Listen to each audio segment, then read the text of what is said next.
Yeah, dribble, dribble, dribble. Oh!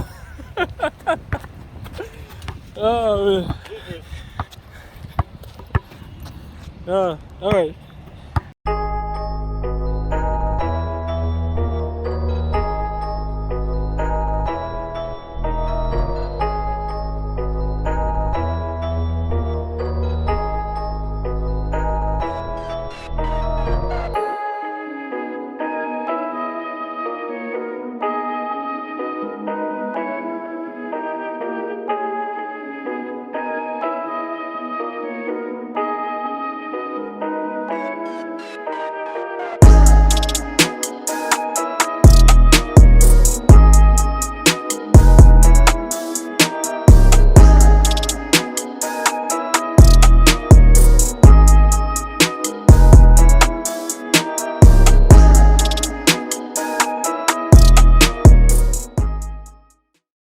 Hi, everyone.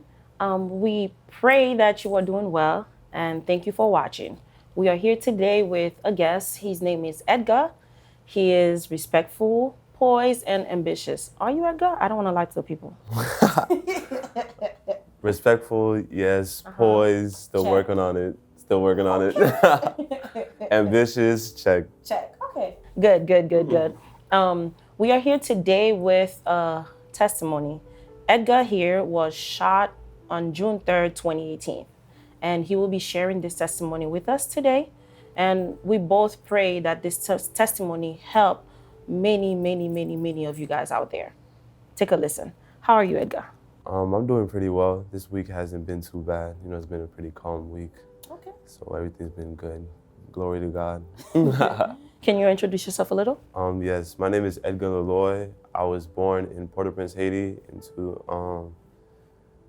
I moved to America when I was like around 3-4 years old in 2005. I grew up in Palm Beach County, Florida. Palm Beach? Yeah. 5'6", 1. But yeah, I grew up in Palm Beach County, Florida, and I've been here all my life basically. And yes, I still do have my Creole. I'm not a Americanized Haitian. Ça passe. Ça passe. Nula. Nula? Nabule? No. Ma boule jodia. Okay, Edgar. What happened on June 3rd, 2018? So on June 3rd, 2018, I was in a situation where I ended up taking 3 bullets to my body. The first bullet took like this much of my skin. The second bullet grazed right here, and then the third bullet went into my chest, and it got stuck on the top of my chest, and I had to do surgery for them to take it out. And what happened after that? What happened after that was, so I went home that week, and like everything was good. I thought everything was good, and then like a month later, there was a warrant set out for my arrest, saying that I had to spend some time for the situation that had happened. Okay. What was the situation? How did this happen? So I just say everything that kind of led up to it? Yes. Okay. But it's gonna take a while though. Yeah, it's okay. Okay. It's okay. They'll listen to you. Growing up, my mom was not really like the most affectionate person. So it led me to, constantly, like seeking attention and affection like elsewhere, because I was not really getting it at home. My mom's a very loving person, and I know she loved us because she sacrificed a lot for us. But the affectionate part, she didn't have that growing up, so she didn't really give it to us growing up. So like to my mom, like for example, if I were doing good in school, she wouldn't really like tell me that I was doing good. She would just be like, yeah, you're doing good, but like I expect it. So it was like when I was doing good, I wasn't told I was doing good. And when I was doing bad, I was definitely told that I was doing bad. So that kind of led me to constantly seeking attention and affection elsewhere in the world. And so as I got into high school, me and my mom, we would fight a lot. So it was just because my mom every time she would be stressed out, she would take her anger out on us. So there was a lot of fighting going on in the house, which led to me and my sister getting kicked out a couple of times. My sophomore year, leaving my sophomore year, going into my junior year, I had got kicked out from like April to like June. I didn't tell you this last time, but I was telling Rick about it today. So I was living with this family, a coach of mine that was at the school, and the fighting at home got to the point where like I was like basically about to get adopted into a new family. Okay. But that summer of ending my sophomore year, a situation had happened where I got into like a really bad car accident, and I was forced to go back home by DCF. And then like 2 weeks after my accident, the person I was living with, his wife got executed in her home during a home invasion. And that situation, I brought that situation up because that situation kind of like messed me up a lot. Like, because emotionally, like I felt like I was like finally getting that love from like, or that affection from like the mom that I've always like, that I've always been looking for in my mom, and then like to lose her, it kind of like messed me up emotionally. Yeah. So it was like, I was just going through life, just to go through life. I was not really like conscious about my actions. I was just doing things just to do it. Like it's not like I even wanted to do it. I was just doing them just to do it. So going into my junior year, I transferred schools because a lot was going on at my old school with like sports and everything like that. So I transferred schools and I went to go to St. Lucia's High School. And I thought it was gonna be like a fresh start, everything was gonna be good. But things weren't going well with basketball like how I thought it would. And like growing up, basketball was like my safe haven to get away from everything at home. And so like basketball not going well, things at home still not going well. So I just felt like the walls were closing in, and I still constantly was just like trying to find that energy like elsewhere out there in the world instead of trying to find my energy in God. And so my junior year, I started like getting into things that I should not have got into, you know, the typical vagabond life that I was the typical vagabond that your parents told you to stay away from. I understand. So I started getting into those things that I had no business of getting into, with certain friends that I should not have been hanging around with. And so my junior year, literally like right after my junior year ended, that's when this situation happened. So junior year ended on a Friday, this situation happened on a Sunday. So an old friend of mine, we grew up going to the same church that me and you went to growing up. So we grew up going to that church, and our parents were pretty cool with each other. And so he ended up taking that same route too of that lifestyle. And so one day, him and a friend of his, they planned to rob this guy that was, that I guess they knew or something like that. So him and his girl had planned to rob this guy, and he needed me to be the ride. So him and his girl, the girl was talking to somebody, was talking to the person that they planned to rob. Talking as in like they were like flirting, like getting to know each other as in like that. So like they were kind of cordial. And so, but she set him up with him. Like he was like, hey, like I know he has this, like, can you help me get that? And then she was like, yeah, sure, like I don't mind. So like she knows his schedule and where he works and stuff like that. So one day, like she told him, oh, like this is where he works, like this is his schedule. He's gonna be on break around this time, so make sure you don't go around this time, just like stuff like that. And he called me up because like we were like obviously in that same lifestyle, so he knew so he kind of knew like I was, no. Yeah, I wouldn't say no, like I was open to it. So he hit me up and we talked on the phone for a little bit. Like, well, he texted me first, and then like he called me and told me like what was about to go on and stuff like that. And so I went to go pick him up for him to go get him and that girl like planned to get out of that guy's car. So the guy works at a liquor store, and the liquor store is not like a big liquor store. It was like a kind of like a corner store. So it was like a corner store, and the guy's car was like, so this like the liquor store. The guy's car is like parked like right outside the liquor store. So I go. It was around like 11:30-ish that I left my house for me to go. or PM? PM. This happened like at nighttime. So it was like 11:30 p.m. when I left my house, and I went to go pick him up so that we can go to where the guy's liquor store was located. So I pick him up, and we're driving to the destination. And when we get to the destination, like it was crazy to see how like the way that she explained where his car would be parked. It's like it was just crazy to see. Like it was parked exactly where she said it would have been parked. It was the exact same color, model car, everything like that. And so we get there, and like his car is like right here, and I'm like parked like a couple feet away. Like I'm gonna say like 20 feet, like 15, 20 feet away from his car, like so away from his car, so that like, cause the way I was parked is like if anything were to happen, I can just like shoot out and then like be able to like have a getaway. Okay. So, cause like, for me to shoot out and get into the road. Okay. So we get there, and then he gets out the car. Your friend? Yeah, my friend gets out the car, cause it was just me and him. So he gets out the car to go to the car that him and that girl planned to rob.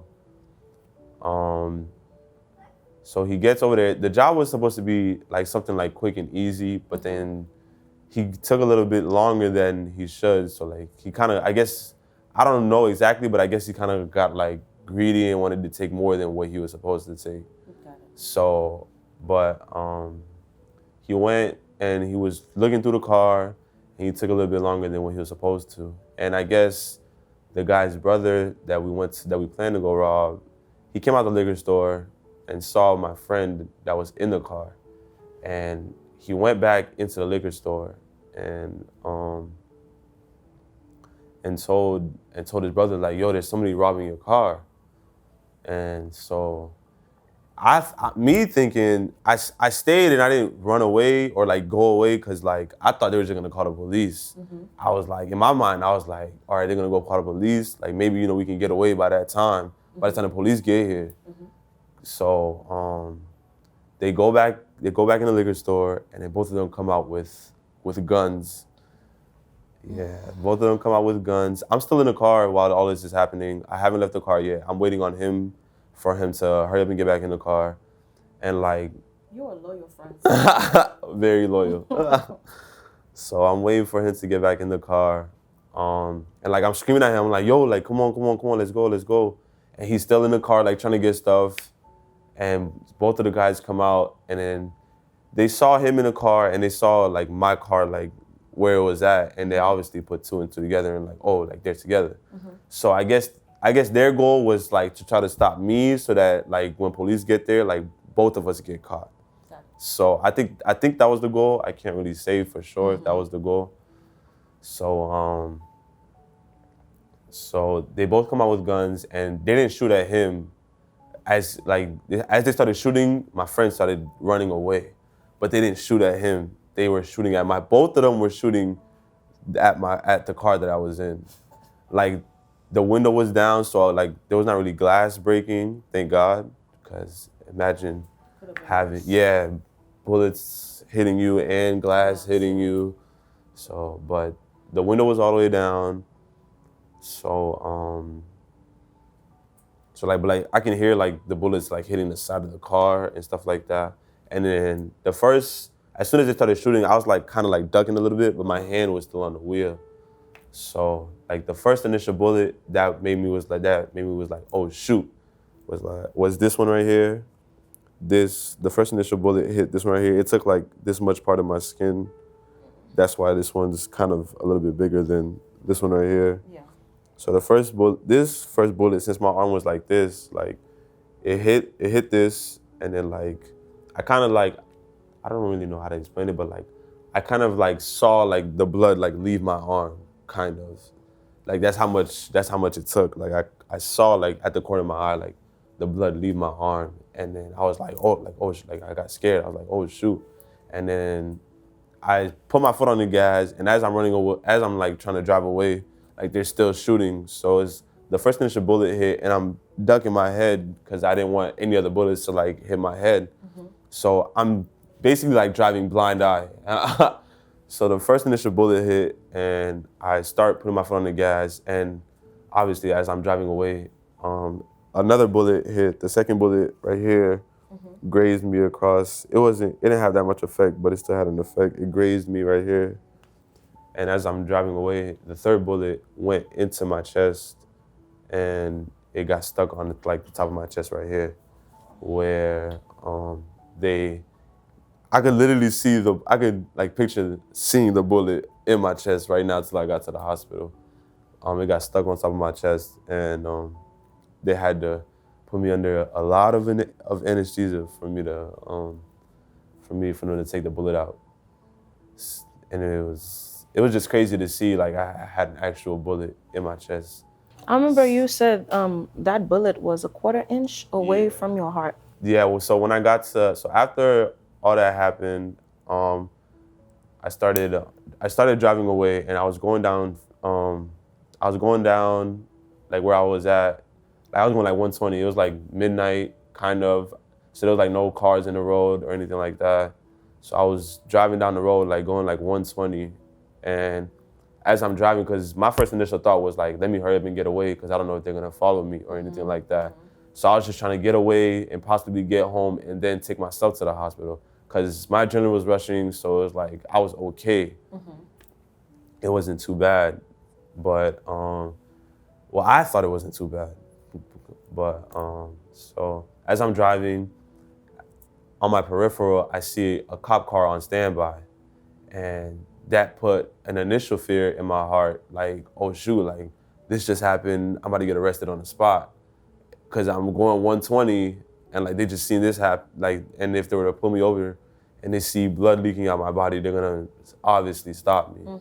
So I tried to slow the car down a little bit, but I lost control of the car, and I ran into a sign, like this yacht club sign. I ran into the sign, and the cops that came, I didn't have my seatbelt on, so the cops that came, they were like, they told me, you know, you were supposed to like fly through the window. So you got into a car accident? I got into a car accident as well that same night, yeah. So the cops were like, because I didn't have my seatbelt on, so they were like, I was basically supposed to like fly through the window, and like my head was supposed to hit the sign, and like, you know, like I was just supposed to be like laid out on the floor from the accident. Oh, yeah, but God orchestrated everything. It was like, it's just crazy to see how everything happened, because it's like, if I didn't get into the accident, I would have never got, you know, like the treatment that I needed. If it wasn't for God, like making me go through this situation, my life could have been worse. So it's like, but like God orchestrated everything, because if anything, you know, like God knows why they didn't shoot at him and they only shot at me. God knows why, you know, I didn't die in that car accident. God knows why they didn't take me to jail that same night. So it's like God orchestrated everything. Like looking back at the story now, just seeing how everything was like, it's like a map. It was literally like a mapped out situation, like that God was showing me, like now I see it, but then I didn't see it. But it's like a mapped out situation God was showing me, like trying to take me out of the world, basically, like separating me, because, you know, we are called separate from the world. Yes. So that was basically God's way of calling me separate from the world. Yes. So God, it was crazy. So really, so when I crashed the car, I hurried up and got out the car because I didn't know what was gonna happen with the car. And then like a minute after, like the cops came. Well, one cop came, and then like the rest of them came after. But the first cop that initially came, I got out the car with my hands up, because like I already know how, you know, police in America and young black men are. So I already put my hands up because I was frightened. I was frightened to death. I put my hands up. I was like, I'm not drunk, I'm not drunk. Because my initial thing was, I thought he was gonna think I'm a drunk driver because I just crashed into a whole sign. So I was like, I'm not drunk, I'm not drunk. And he was like, I know you're not drunk. You have a bullet in your chest. I was like, oh. And that's when I first initially seen the bullet in my chest. He was like, I know you're not drunk. Just calm down. You have a bullet in your chest. I was like, oh. I didn't really feel the pain till after a couple minutes until like I started like actually calming down. They tried to make me sit down, but like the pain was too deep and I couldn't sit down because like every time I sat down, it took energy in order for me to get back up. So I had to stand up the whole time. So the cops, so I'm standing there waiting for the ambulance to come. And I had my phone in my pocket still with me at the time. And like the cops are asking me questions. Obviously at the time I was like 16, I was scared. So I lied. I lied about a few things. I didn't want them to know the whole truth. I just wanted to try to get home as best as possible and try to forget about the whole situation. So I lied, which was not, because it just made more trouble, but because the lying brings up more questions. So I'm waiting, so they're talking to me as I'm waiting for the ambulance. The ambulance comes and I'm in the truck, I'm in the ambulance truck, and as I'm on my way to the hospital, I text my sister. I was like, hey, please don't tell mom, but I just got shot. My sister thought I was joking, but I was like, no, I literally just got shot. And that's a sibling. She was, because I didn't want my mom to know, but now thinking about it, like I'm 16, they're gonna tell my mom. Yeah. So, but I told her, I was like, hey, I just got shot. She's blowing my phone up while I'm in the ambulance, and I'm like, I can't talk, like I'm in the ambulance. Cause she thought I was playing. So I text her, I'm like, hey, I just got shot. She's like blowing up my phone. She's trying to figure out what happened, this, that, and the third. And so I'm on my way to the hospital. And when I got to the hospital, there was like a male nurse there that like took me in with obviously the paramedics. The male nurse took me in, and when I got to the doctor was like amazing. I loved her. She made me feel like it was like Which hospital? Delray. Delray. Yeah, Delray Medical. On Linton. So they took me there, and she had asked me, she was like, how old are you? I was like, I'm 16. She was like, if I was your mom, after you done with the surgery, I would have whooped you. She was like, why are you out at this time? You're 16 and she was like, you shouldn't be out at this time. But one of the male nurse that took me in, he's a Christian as well. That's why I say God orchestrated everything. Like he knew what nurses and doctors were gonna be there. So the nurse that took me in, he was a Christian as well. And he was like, you don't understand what God just did for you. And like at the time, like I didn't really like pay attention because I was so worried about like everything, like what is my mom gonna say, like what's gonna happen. But it's just like now he's like, you don't understand, like God just saved your life. The bullet was a quarter inch away from your heart. And so I get to like I get to the doctor, and she's putting like the needle in me so that she can numb my chest so that she can take the bullet out. She gave me the option. She was like, it's either you want me to take it out now or a couple weeks down the line, your skin, when it starts healing, is gonna push the bullet out. I was like, no, take it out now. Take it out now. Because I don't want to be stuck with this. And even like my mom, if she would have saw it, my mom would have been like, she would have cried every single day. My mom couldn't even change my wounds because that's how bad it hurt her. I had to change my own wounds. Wow. Yeah, because she doesn't like seeing me hurt. What was her reaction? So when my mom found out in like the middle of the night. So after I got taken to the hospital, the police, this is my mom said the police got to the house at like 2 a.m. And they knocked on the door. So my mom said even before this situation happened, she had like a sixth sense of something bad was about to happen. Yeah. And my mom said she started praying even when she was at work. Like, God, I don't know what's going on, but only you know what's going on.